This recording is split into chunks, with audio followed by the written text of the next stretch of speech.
রাসূল পাক সাল্লাল্লাহু আলাইহি সাল্লাম এর শ্রেষ্ঠত্বের যে জায়গা, বিশেষ করে যে সমস্ত মুজিজা রাসূল পাক সাল্লাল্লাহু আলাইহি সাল্লামের মাধ্যমে প্রকাশিত হয়েছে, তার মধ্যে সর্বশ্রেষ্ঠ মুজিজার দিক থেকে কোরআন হচ্ছে 1 নম্বর।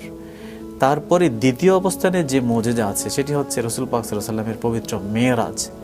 আর সেটি আসলে কি?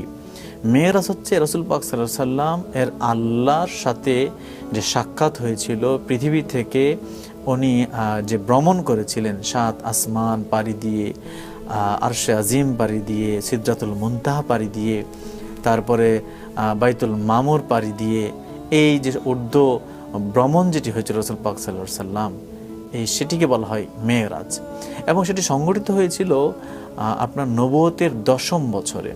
রাসূল পাক সাল্লাল্লাহু আলাইহি সাল্লাম যখন মক্কায় ছিলেন, 2টি বর্ণনা পাওয়া যায়। একটি হচ্ছে রাসূল পাক সাল্লাল্লাহু আলাইহি সাল্লাম কাবা ঘরের পাশে হাতিমের মধ্যে শুয়েছিলেন, ঠিক ওই মুহূর্তে জিবরাইল আলাইহিস সালাম আসে। আর আরেকটি বর্ণনা পাওয়া যায় যে উনি উম্মে হানির ঘরে শুয়েছিলেন এবং সেখান থেকেই ওনার মেরাজ শুরু হয়, যেটি নবুয়তের 10ম বছরে।